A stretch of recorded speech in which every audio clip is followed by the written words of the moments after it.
Welcome to the CrossFit Canada podcast, the place for Canadian affiliate owners and coaches to chat and share stories. And we have another podcast party, and it is our podcast holiday party that I'm gonna call it. I'm gonna talk about or introduce what we're gonna talk about, and then we're gonna introduce who's at the party from here. So what we're gonna do is, as we're recording this, it is December 22nd. This will go to air just before the new year, or depending on when someone's listening to it, it may be the new year. And of course, we know what happens in New Year's. We see an influx of new members. So what we're going to share today, just in a roundtable discussion, is different onboarding practices for new members. We're going to talk about things we've done that have worked, things we've done that haven't worked, and everything in between, so that hopefully anyone listening to this has some new ideas, or at the very least can say, hey, I'm going to reach out to Sydney to find out what she did, or I'm going to text Kent and get some ideas from him. So what we do have today, which is very cool, is truly almost every end of the province or the country covered. We have Sydney out in Nova Scotia, right? Not New Brunswick, Nova Scotia? New Brunswick. No. Close. Pardon? New Brunswick, yeah. New Brunswick? Yeah. Okay. Apologies, but from York County CrossFit. And then we have Emily at CrossFit YUL in Montreal. And then we have Kent from TSC, or CrossFit Kamloops is your affiliation name, right? Yeah. Out in Kamloops on the left side. Yeah. So we got all corners of the country covered. So what I want to do first is we'll go and we'll go around the clock here. Is not how did you get into CrossFit? Like, oh, my boyfriend brought me, but like, what was your first class? You know, like, how did you do your first class at a CrossFit affiliate? Sydney, how did you do your first class at a CrossFit affiliate?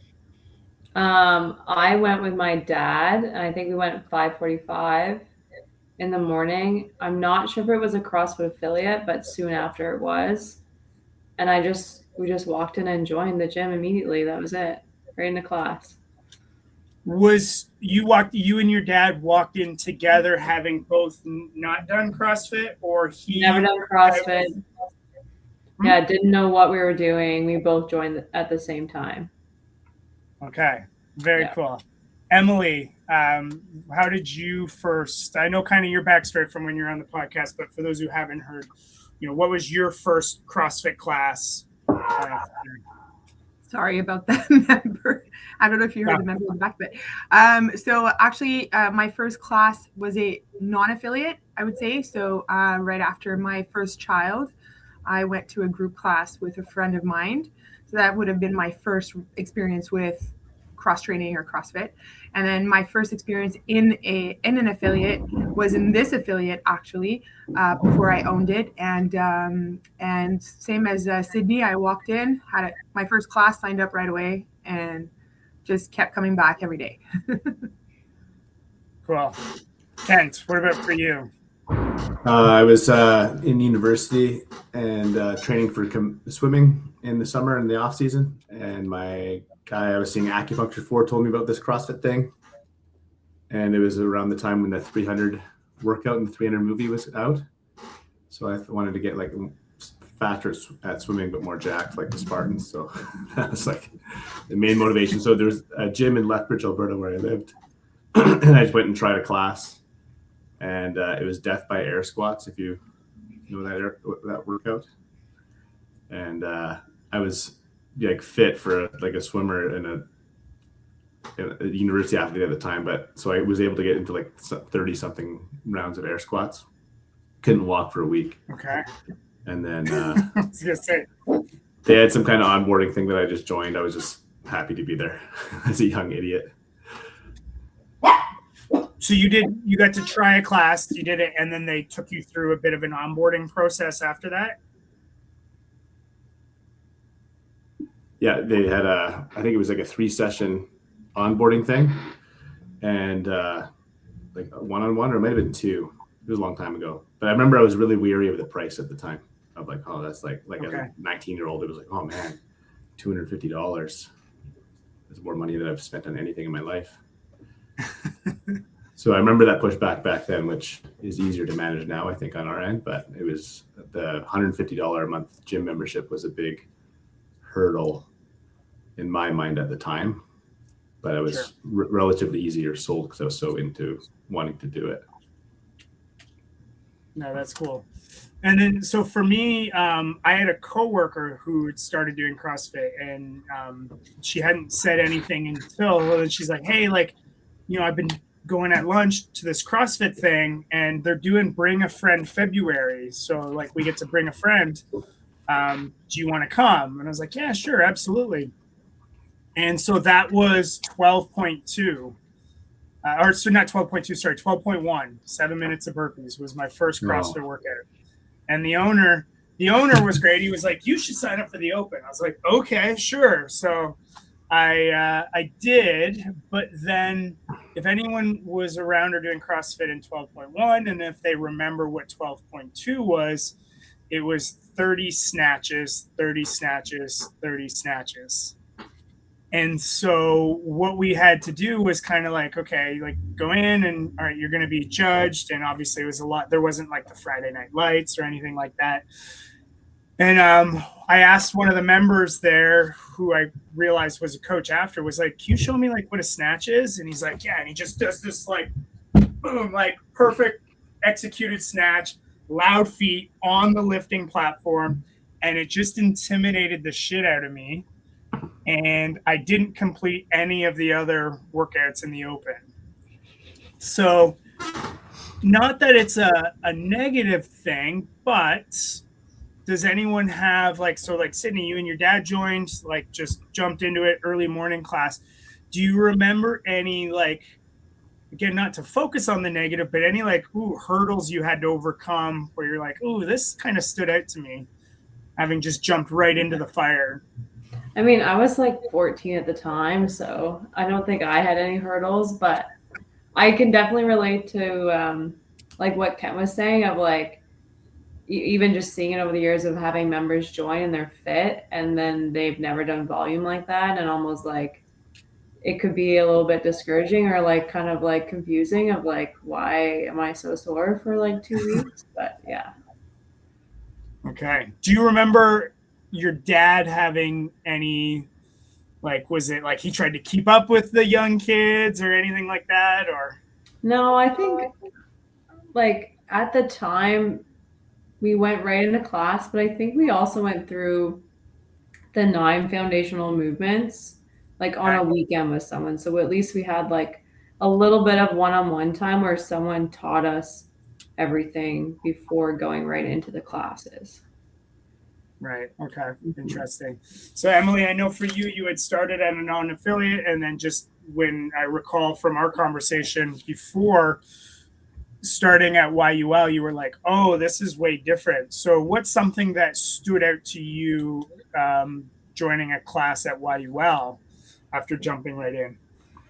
So there was no onboarding process at YUL per se, but the difference that I saw was the level of coaching, and so therefore also the scaling that was going on, as opposed to like maybe your situation, this is a snatch and that's just what you're going to do. For me, the experience was really like they analyzed sort of where I was at and what I could and couldn't do, and then they would give me options. So it was the first class, but all the other classes thereafter, it was always like they knew I was on a continuum and a long journey ahead. And so they were helpful in scaling. So that really stood out for me. That's why I was convinced from the first class, was like, okay, this is so much better than where I've been before, kind of thing. Yeah. So I guess what you're saying is like scaling was like early and often, and like scaling was cool, but it sounds like they were really kind of forward about helping you scale as well, like being a part of that, as opposed to just like pointing to the scaling options and saying, "Here, figure it out." Definitely. And I think what helps is that there's so many different types of people in classes. Like I didn't start in 2012. Like I started here 4 years ago, maybe. And so I think at that point, scaling is just a thing. Like it's just, there's just so many different types of people in class, you kind of have to do that as a coach. It's what you're doing. So I think from there, I saw that everyone sort of had their options and felt comfortable with them. So it wasn't awkward for me at all. So I had a really positive experience with scaling. And for sure, like you said, they handhold me like through the whole process, you know, so it's very important. I don't know when I did it in my CrossFit early days. It could have been the first week. It could have been the first year. But we had Chelsea as a workout. And again, for those unfamiliar, 30-minute EMOM of 5 pull-ups, 10 push-ups, 15 air squats. And like, I just remember like looking at the coach on the push-ups being like, how is this even possible? And like, I was just there floundering, literally a fish flopping on the ground. And this was like minute 5 of 30. And I don't consider myself one of those like hardcore early adopters where we're like, this is what CrossFit should be and used to be. It was just like, I remember like, no, struggling and not being set up for success. Mm-hmm. So Ken, for you, like university athlete, you know, high level swimmer, what was helpful that you kind of look back on going through the foundations program when you started and then carrying on from there? It was interesting at that time. This was like summer 2008 was my first CrossFit summer. And then I did it in summer 2009. So I was a pretty sporadic CrossFitter for a long time until like 2017. But the 2008, 2009 summers, I remember that gym. The guy that ran it mostly, he's a bit abrasive and a little blunt and borderline offensive, but my wife and I always liked him, but he struggled communicating with certain members. But they also had this kind of weird color system, I remember, that is kind of ahead of its time, but it had like, you know, like yellow, blue, green, like Taekwondo belts. So okay. They would have to do like I remember the first 2 summers that I did CrossFit, I never did like a barbell clean or a barbell snatch because you had to be a certain level before they would let you do it in part of the program. And they didn't really program it that much. So if you were like a yellow, you would have to do like this after class testing thing to do like, oh, I want to test my whatever the movement patterns were. So you can be green and then you're allowed to do power cleans instead of deadlifts in the workout or something like that. But then they would never like let you schedule a time to test it and kind of protective of it. So yeah, in terms of getting over your head and complicated movements, I think that was a good intent, but you're really kind of like holding back from the full CrossFit experience. But I still think it was good that they were trying to like protect people from getting into the wrong situation. But there's still like a lot of still old school CrossFit stuff, hence the death by air squats. And then I remember and I find this now still when we do our intro stuff, that you can spend a couple hours with a coach one-on-one, but there's still like a lot to learn. And I think what primarily we do when we onboard is just trying to avoid the deer in the headlights class experience for anybody, whether they're fit or new or not. Vicariously, I always just feel like I just do not want them to feel like, what? The snatch, AMRAP, rope climb? What? Like I have no idea what's going on and feel a little scared and just waiting for the hour to finish rather than enjoying it. Yeah. So long story short, I think they had right intentions back in like those early days of CrossFit of like trying to protect people from some of the crazy stuff. But I think they kind of missed the mark on onboarding it to actually enjoy the whole experience of what the methodology can offer. Mm-hmm. So let's get into that kind of right now and we'll kind of dissect it because again, 3 very different affiliate owners, 4, I guess, including myself, in all aspects. So Sydney, you got to start fresh with your own affiliate. That's your box. That's my box. Yeah, it's just getting built too right now. So right now, if someone wants to join, aside from like the lead, and I guess this will go for everyone, just for the sake of time, like aside from the lead, and if you do a no sweat intro or anything, if someone is like, yeah, I want to start, Sydney, how do they start at your gym? What's your process? Yeah. So at our gym, you go right into class. Okay. And that was something that was new to me when I had gone to, I think, some other gyms like in Toronto, but in starting my gym, one, I didn't have the manpower to like run a bunch of foundations and fundamentals. So I was like, okay, we'll just coach people really well. We'll make sure that like if it's their first class, maybe like a second coach is there so that they're not like deer in headlights alone, almost like they have a buddy that first class. But at this point, like I trust all of my coaches enough to like give them a good first class experience. We obviously like have a conversation with them at the beginning of class of like what we expect for them throughout the day, like maybe for example, if it's a heavy day of like, you're just going to practice today, or if it's like a high volume rep day to let them know, like, you're not going to do all these reps. Don't worry if you don't understand this. Don't worry about counting. You're just going to like, just move and have fun kind of thing. Because I think if you get someone into class and you're like, okay, count your reps, do the movement right, do this thing. They're like, oh my God, I can't do CrossFit because I can't count and work out at the same time. So yeah, we get people right into class because I think it's good because they see themselves and other people in the classes. So they're like, oh, I can do this. And then there's like less of like that barrier to entry of like, okay, you got to pay X amount of dollars before we even let you like hop in and see what this is all about. So yeah, that's what we do. Is your, can I ask you a question? Yeah, go ahead.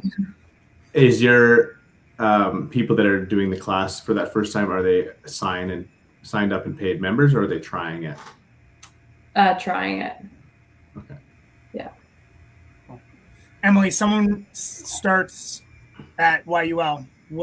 How do they start? So we sort of have two paths. If it's someone who's got no experience whatsoever with CrossFit or anything like CrossFit, then we'll sell you onboarding. So it's 4 sessions with one of our coaches in private, and then we'll transfer you into class. So what I do is, because of the price point and all that, because of those concerns, I give them the first month free, or it's included in the price, and it's unlimited. So you get 4 sessions at your own pace, and then you get the first month included. So it's kind of like a bundle, and I also give them a t-shirt because why not? Yeah. But it's done well, because what I found was we were doing like you, Sydney, before. Mm-hmm. And what I found is mostly my longtime members felt kind of, because we've been getting a lot of new people, which is great.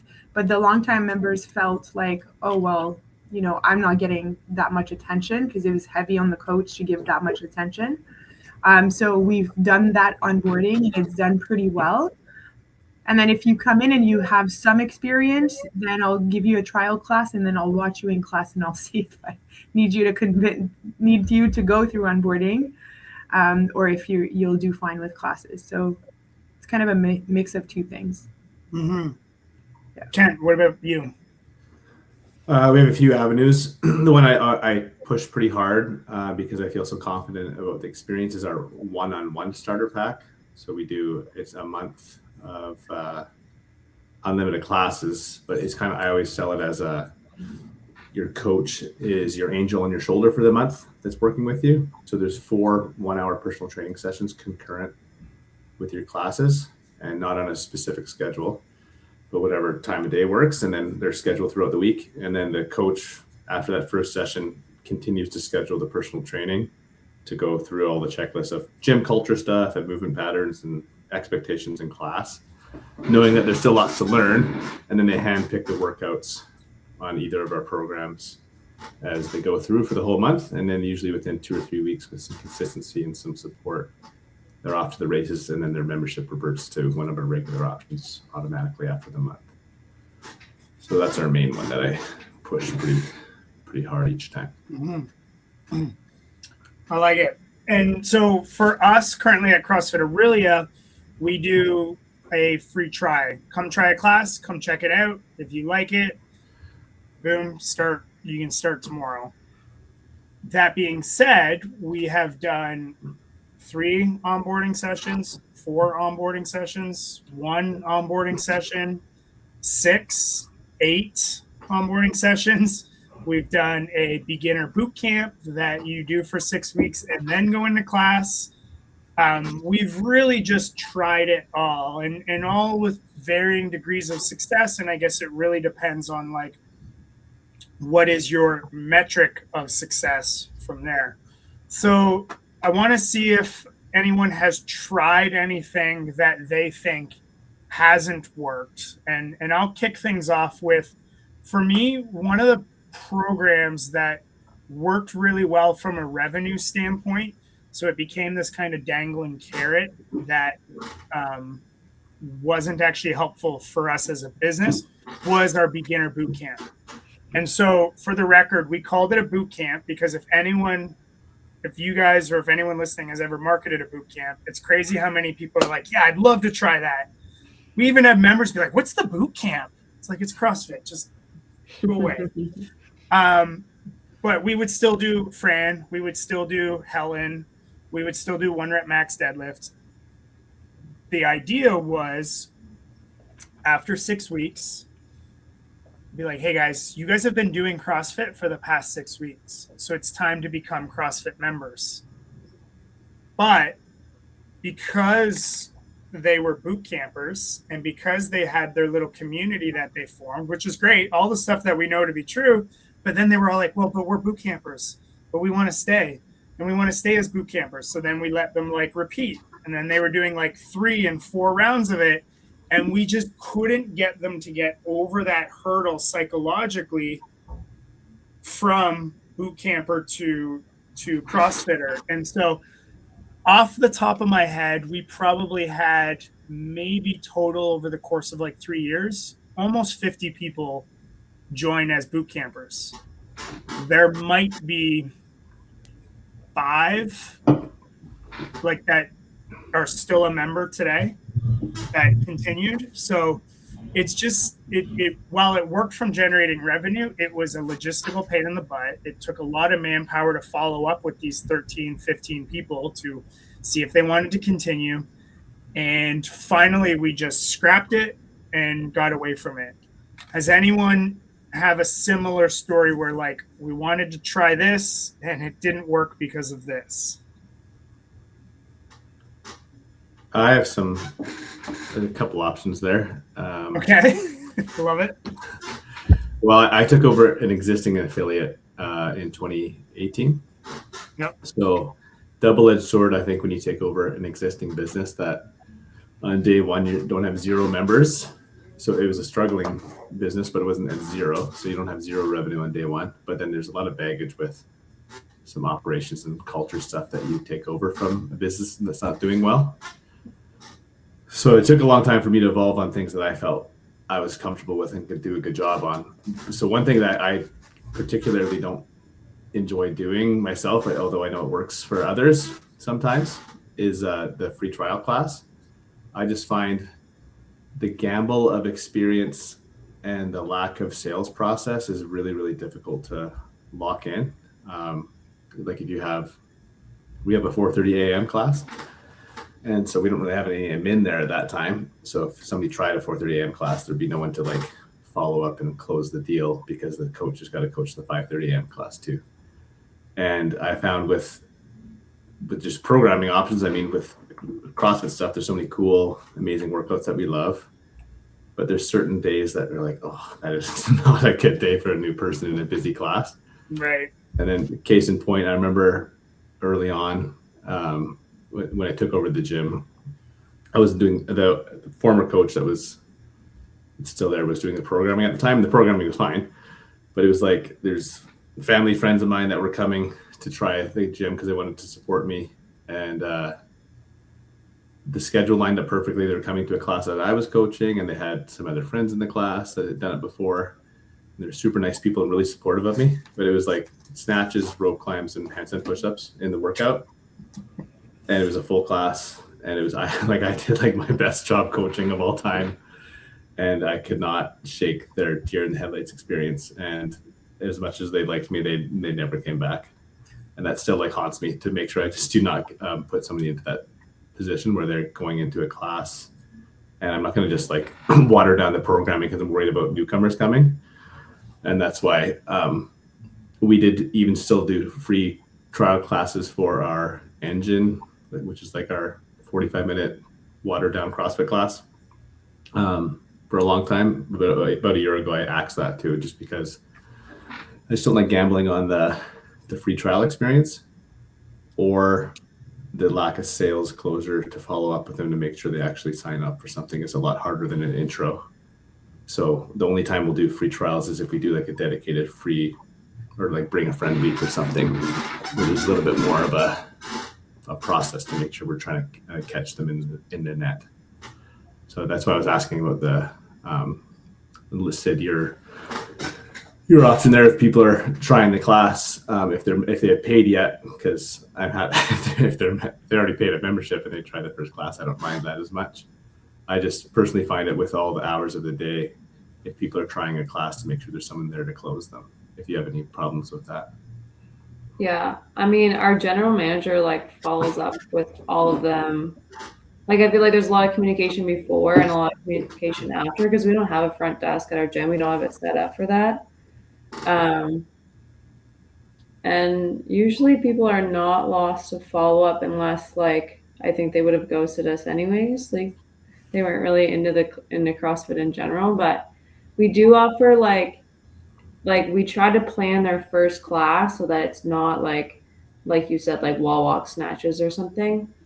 Or if they're not sold on the first day, we're like, just come back tomorrow. Like, come try the whole week. Like, I'm not afraid to give away the whole week so that people get the full CrossFit experience, because I agree, like, not every workout is the best first day. And as much as like the coaches can coach, if you've got a full class, you've got 4 ropes, and someone trying to like lift heavy, like, they're not going to get as much attention. So in those circumstances, I have had, like, either if I'm not coaching, like, I'll go in, I'll have a second coach that, like, okay, we've got 3 free trials at 5 p.m. Can you just go hang out with them during class tonight so that they like have a good time? That's good. Yeah. Emily, is there anything, because you're in a cool position again, running the gamut, having taken over a long established affiliate, was there anything that was in place when you took over that either you felt you had to do, or there was something that you wanted to change when taking over to bring on new people? Because you worked as a manager for a bit before, like, fully taking the reins. Mm-hmm. Or maybe you had those things changed in time. So one thing we didn't do before was free trials, which I'm still not convinced to do it or not do it type of thing. I sort of go depending on the person. Free trials sometimes for me felt like the person comes in, they get a free class, and then it doesn't really give them an idea of the financial value behind the class. And so then you're like, oh, it's $180 per month. And they're like, whoa, that's way too expensive. But had I charged you $30 for a class, you'd have been like, okay, I get it. It's $180 for, unlimited classes. So I think that was one thing that we decided to do before I bought the gym. And then since then, we have tried Bring a Friend. And I think that works very well because there's that structure, like you were mentioning, Kent, like there's a structure behind it to follow up. Otherwise, recently we've put in place ClassPass. So I don't know if that's a reality for you guys, but it's an app that people can buy credits and they can go around to different gyms. So we gave that a try. And at first I was like, okay, I'm going to get like people who've never CrossFitted into my classes. It's going to be awful.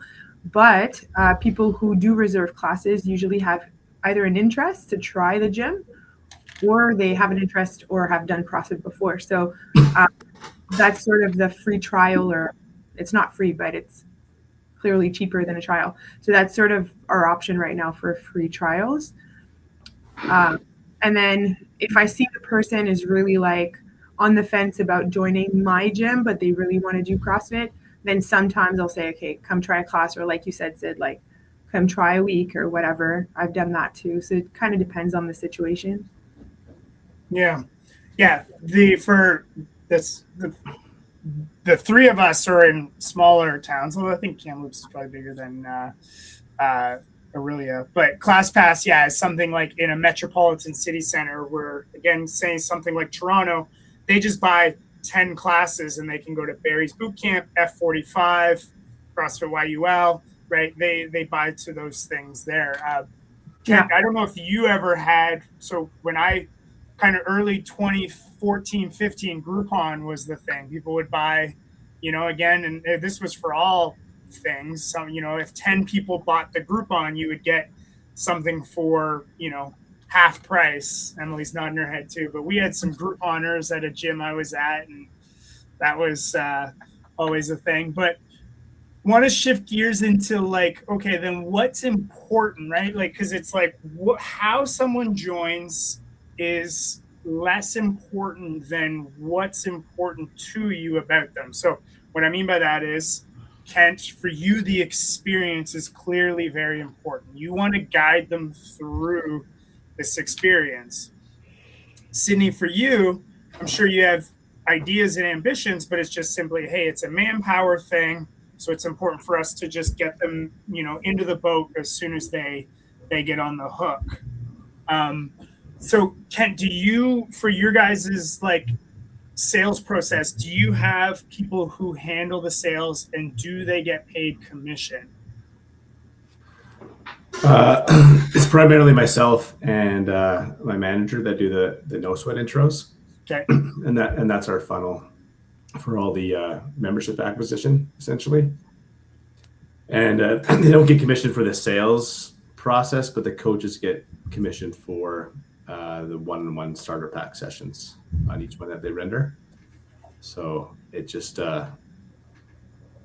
it's not a directly motivation to sell the memberships for a commission, but to enhance the experience and the overall membership of the gym. It's a big deal for us. So they're not motivated by the dollars, they're motivated by growing the gym, growing the community, things like that. Yeah, it's just me and my manager that primarily do the intros. Of course you're motivated. Yeah, I'm motivated for sure.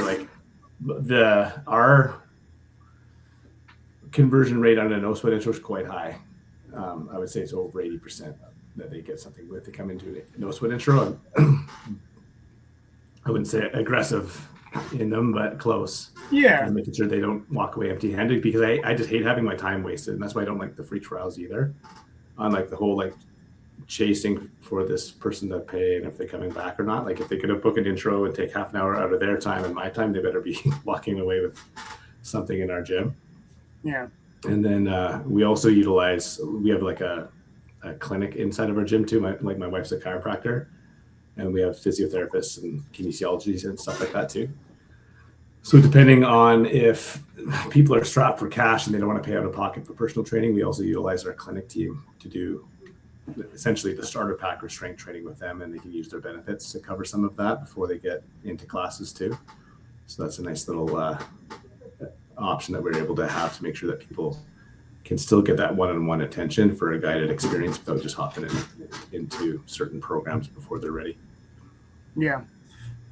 For the and for your one main package that you talked about, the one that you push a lot, how much does that cost? Right now it's $519. $519, right? Yeah. And people pay that, right? Yeah. Emily, you mentioned you guys have your onboarding package. How much does your onboarding package cost? It's $400. Pardon? $400. $400. Mm-hmm. Sid, how much does your free class cost? Nothing. No, but I think I want to bring that up because my hope is that of the 6 people listening, they might try to say that people don't want to spend that much money, but I think you would be surprised how much money people will spend on the thing. I mean, you guys know this because you sell them. We've done our main one that we sold the most of was 3 one-on-one sessions and unlimited classes for 1 month. We charged $297 plus tax for that, and that was the sweet spot, But I've done 3-month packages, 6-month packages where people would put $400, $500, $600 down, because when you sit and talk to them, people will pay that. So the benefit is the increase in revenue, again, as long as it's priced accordingly, right? It can be a great revenue bolster. What's a hurdle or a downside to doing a no sweat intro, sit down sales appointments, scheduling appointments, all that? It's got a certain administrative heaviness to it, right? You have to be available and you have to have the manpower or have someone that's going to be willing to do that. And if you do it yourself, you got to be, you got to be on the ball, and you can't, it's the time that you're going to do this instead of doing something else, right? So Yeah. Yeah. What about Kent? What are some just downsides, just to play devil's advocates? Yeah, I'm doing the no sweat intros. Or just that process from lead, no sweat intro, sales, scheduling. I'm trying not to be biased here. I love it now. Like, I just went through so many different things to try to get to the sweet spot, and I love this process that we have now. I just feel, and I tell this in the intros, which I think helps the sales. I organically just feel great about the member experience when they go through that process. And I'm like, I'm pushing this. I know it costs more than this other thing that you could do, but we feel so good about you as a member being here for a long time, completing this. Just because I just don't feel like people get lost in the acronyms, even like AMRAP, and think all these crazy things we're so used to talking about. Yeah. The only flaw is just the scheduling. Like, we're pretty fortunate that we have a large team, so I can do all these intros and not have to like bump a class out of my schedule or something. But you just need that tipping point of manpower to be able to offer enough of a calendar space for people to book regularly throughout the week. And then you also have staff in place to handle the load of one-on-one sessions too, because I've talked to a few other gym owners that I've helped out a little bit, and I've pushed them to have this kind of process. But if they're like, well, I'm coaching the class and I don't have time between 12 and 2 to do the personal training myself, and I don't have any coaches here during the day, I can strap you a little bit, which is why I've never actually tried this one, but I know a lot of gyms have had like those foundational small group classes where people have to start on a certain day. I found those more difficult to schedule than the one-on-one, because the one-on-one, even like I've always been crazy about going in at any time, but some of my coaches are pretty good that if they need to get the third session done with their person, they'll go see them on a Saturday morning or whatever they need to do to fit them in. It's a flaw, but it doesn't affect me currently, but it did at the start on the manpower for the scheduling of the intros and the one-on-one. Yeah, I would agree. Like, because we did, I took over 2019. From 2019 to this past summer, so 6 years, we did a no sweat intro sessions class process, and it worked great. And I think the nice part about anyone who has a coach that wants to take on more responsibility or a bigger role in the gym, this is 100% a great opportunity for them, because they can make commission and they can get paid for those sessions.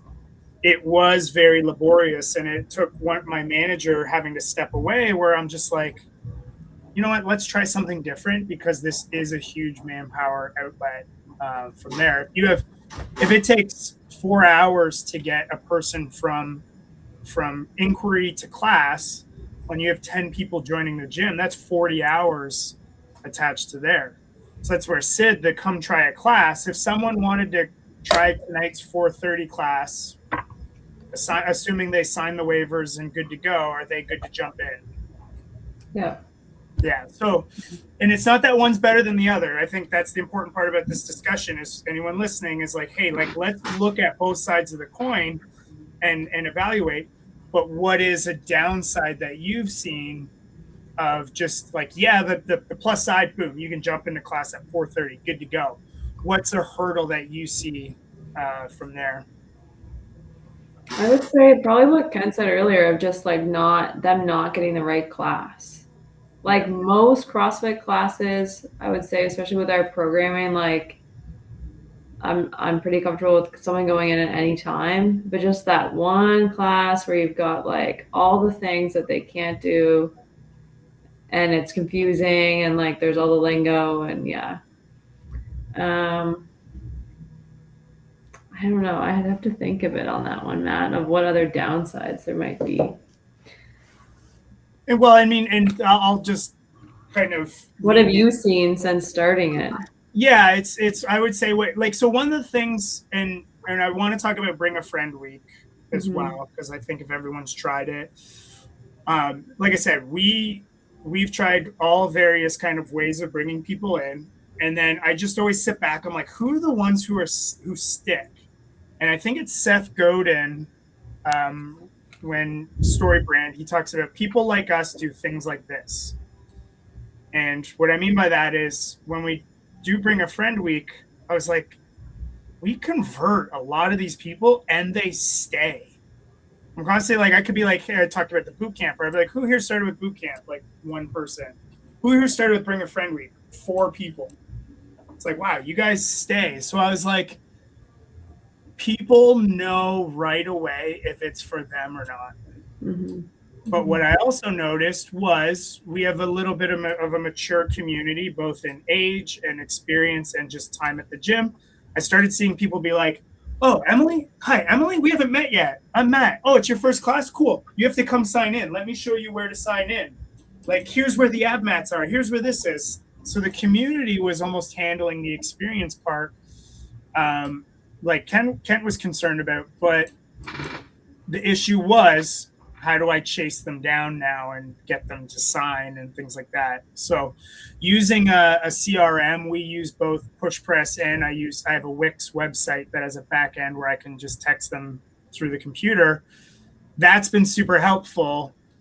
But what I've been trying to do is we have an iPad or a tablet up front where someone can go be like, all right, Emily, you want to join? Great. Like, here's a coach should be doing this. Here's your options 3 times a week. Okay, cool. Here's a QR code. Scan that. That'll take you to the sign up link. That's the perfect world, but it takes massaging and getting there and things like that from there. So, like I said, I do want to talk about Bring a Friend Week. Who, out of show of hands, who has done Bring a Friend Week? Good to go. Okay, so we all 4 of us have. What are some positives of it?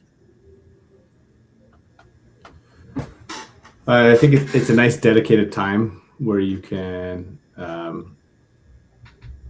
customize the experience. So the programming stuff that I'm worried about, if it's Bring a Friend Week, you're going to be pretty careful about the workouts. But again, you can find the balance between not watering it down, but making sure it's like great for your current members, but pretty accessible and fun for your people that are trying it too.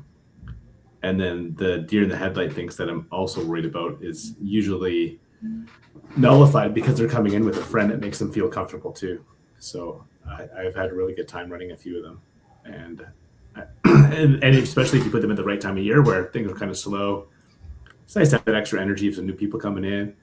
Because people bring in their friends and are pretty excited to bring their friend in because they've probably been telling them for weeks or months, like, you got to try. And then here's the time. And I don't see any drawbacks on it at all, really, other than making sure the process to actually get them signed up is all teed up. Mm-hmm. Emily, what about for you? What's your experience? Yeah, so I was going to say one of the best part about this is people's pride in bringing friends or family to try what they love doing, right? So that's big. And like you were saying before, what we do when we have new people in class, whether they've been through the onboarding or not, is we'll present them to the class and everyone will clap for them. So that just kind of breaks the ice. And from there, everyone's just going to take care of them. So I think when we do Bring a Friend, we do the same thing. So then everyone just takes care of them. And then they become part of the community really fast. I think that's the best selling point for us. It's been more beyond the programming and seeing results and all that. Like, it's kind of hard sometimes for people to project themselves into the future that way, but just the feeling of being part of the community and being part of the gang that works out together is good enough usually to get them in. Mm-hmm. Yeah. What about you, Sid? Yeah, bring a friend week. I think positive and negative is I find like that's our biggest jump for leads. We keep track of like lead to trial to conversion and everything, and usually we have more people from a lead actually make it to a class during Bring a Friend Week, but we have less people join during Bring a Friend. So like Yeah. more people are like, I really want my friend to work out with me this week. They're never gonna join. They're gonna come. Whereas I find all of our free trial weeks outside, let's say like 50-60% of people that inquire to us come in for a free trial. If they actually make it to like one or two classes, then like usually like 70% or more join the gym.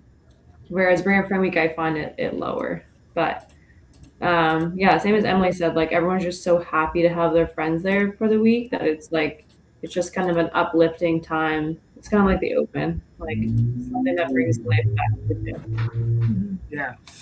It's like I know you mean where it's like, oh, you know, we bring a friend week, come in, like we always expand to like 20 or 25 person classes and adjust the programming, use dumbbells just for a space standpoint. But then it's like, oh, you know, Jen wants to bring her friend Susie, who goes to the non-affiliate an hour north, but she just wants to come try a class. And it's like, hey, are you going to join? But then I'm also just like, you know what, fine. Come try a class. Come check it out. Come see what real CrossFit is, and go from there. And just the same thing is like same people like, oh, they'll come to class. I had a member bring a friend Monday to Friday, 7 a.m. all week.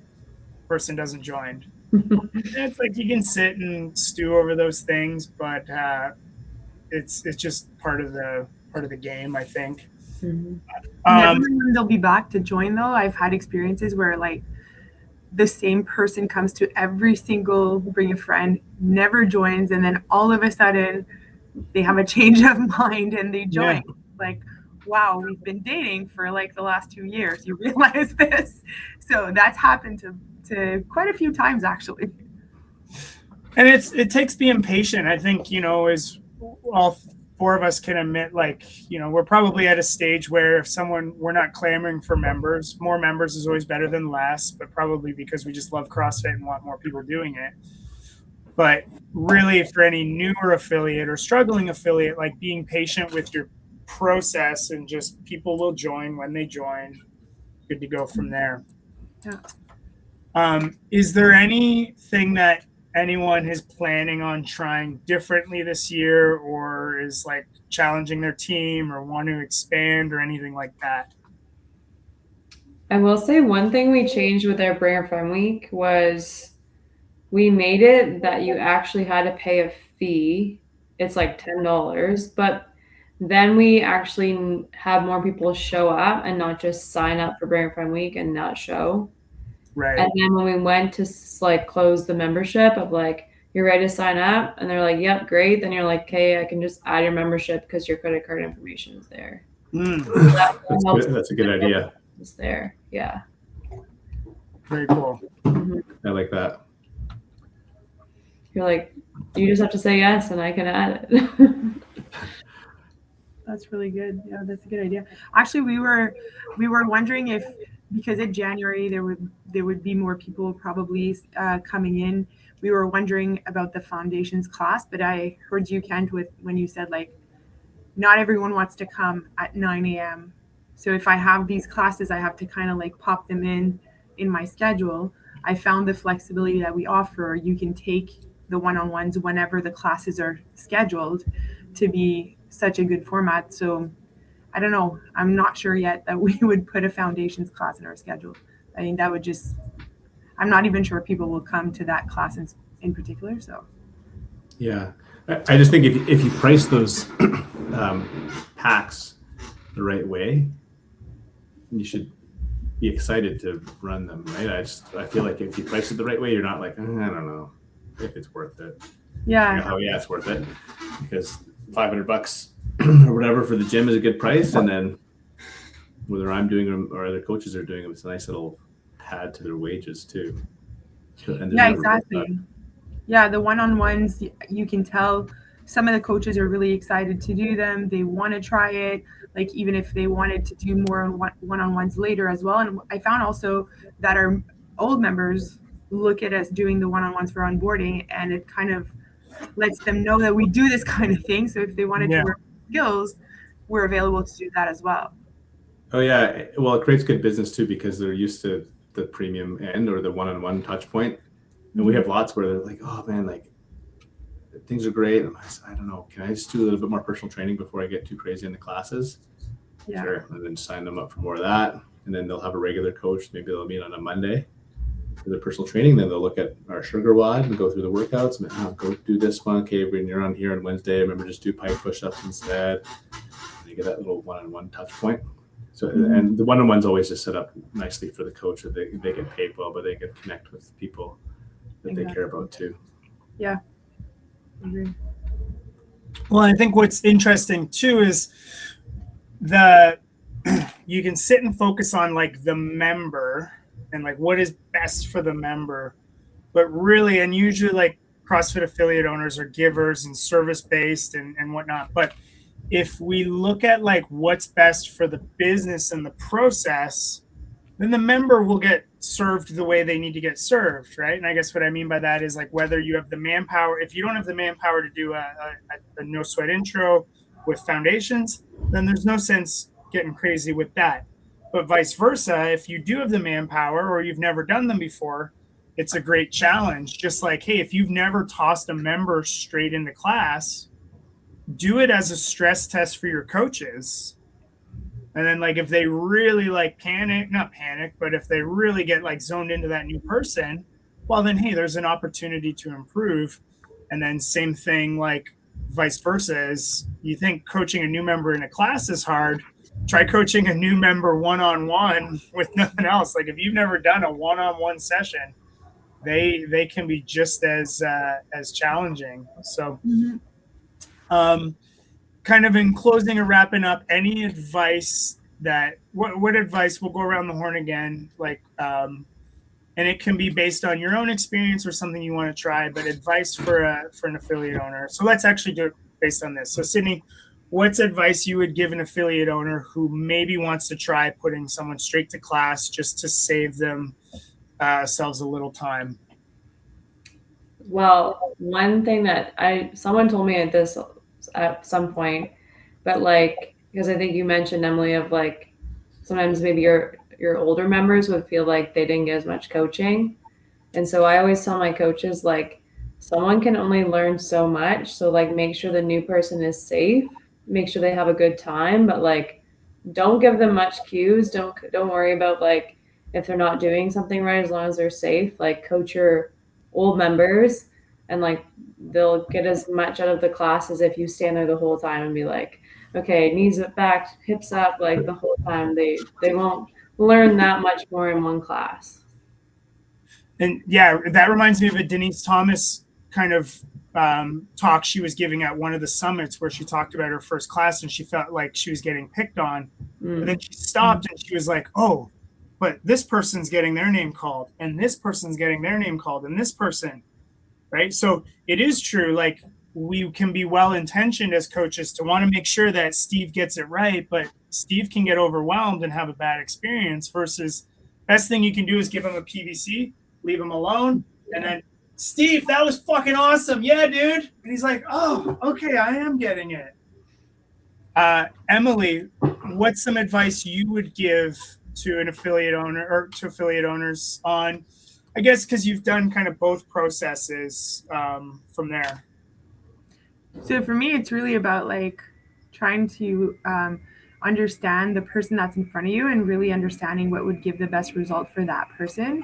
And because not everybody's coming from the same place, not everybody's going the same way, just trying to test things out and understand what works and what doesn't. Like it depends on so many factors that I just try to really zone in on that one person that's in front of me and really offer them the best experience that I can. So if a free trial for them is the best experience, then so it is. And if it's not, and they need a little bit more assistance, then I'll try to go the onboarding way. I really try to understand who the client is and where I need to take them.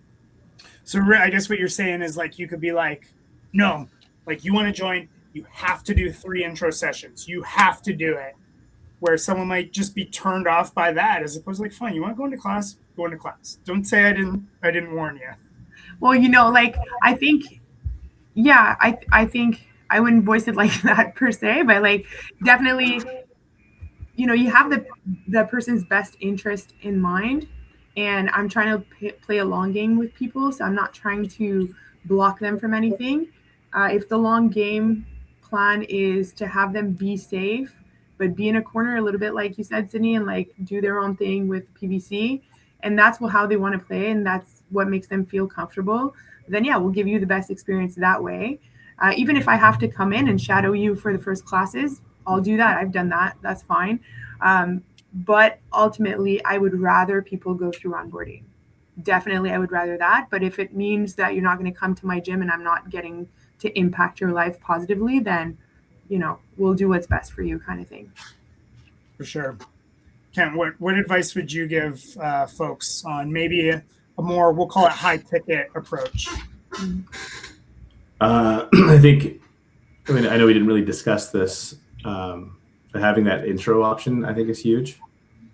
I just don't think you can enable the best possible sales process outside of like a personal meeting. So if you're like in the foyer or in the front or in the gym and trying to get them to sign up for something and ask them questions about their life and why they came and tried to find your gym or whatever, I think it's really hard to individualize the approach and get really personal on the questions that you should be asking anyways. So I think if you want to have that higher ticket funnel, starting with an intro where you get to sit down with them and it's a formalized meeting where they feel like they're coming to sign up for your gym and talk to you about it. I really feel like that makes the talking about money and sales process stuff a lot easier, which I know a lot of coaches struggle with talking about money because we're so passionate about CrossFit and moving. We get little deer in the headlights on our end about cost and price and things. And I think if you price it the right way, though, you're excited to sign up people for your gym no matter what because you're pumped about your product. But if you can make it financially worthwhile for you and your business and your team, I think that really helps snowball the momentum of that option and making sure it's like the high standard that you want your gym to have too. For sure. I forget where I've read it, but it was people don't make financial decisions standing up. So like the best thing you can do, like, again, like having a process, like, and like, I think that's why folks struggle with selling is because they think they're going to be telling the person about CrossFit, but real sales is just asking questions. But at the very least, sit the person down. It can be on a box, it can be on a rower, it can be on something, but sit them down and you'll see a huge improvement. And I would say the advice I would give is, even this is something I've thought about with my coaches and my staff, is it doesn't matter if you do an onboarding package, it doesn't matter if you do straight to class or bring a friend week or anything, is make sure your members know early and often how people can join the gym. Is just whatever your process is, just communicate it. And I would say even test that. Like ask someone, like, hey, if you have someone to join, do you know how they join? I think they like go through intros or something. And it's like maybe the biggest improvement you can see is just communicating how. And if it's simple to understand, then good to go there. But if not, then maybe the biggest thing you can do to improve your business heading into 2026 is just letting people know how they can join. So on that note, team, thank you very much for your time. Thank you for coming to the holiday party, and best of luck to everyone with joining new members in the new year. And on that note, 3, 2, 1, time.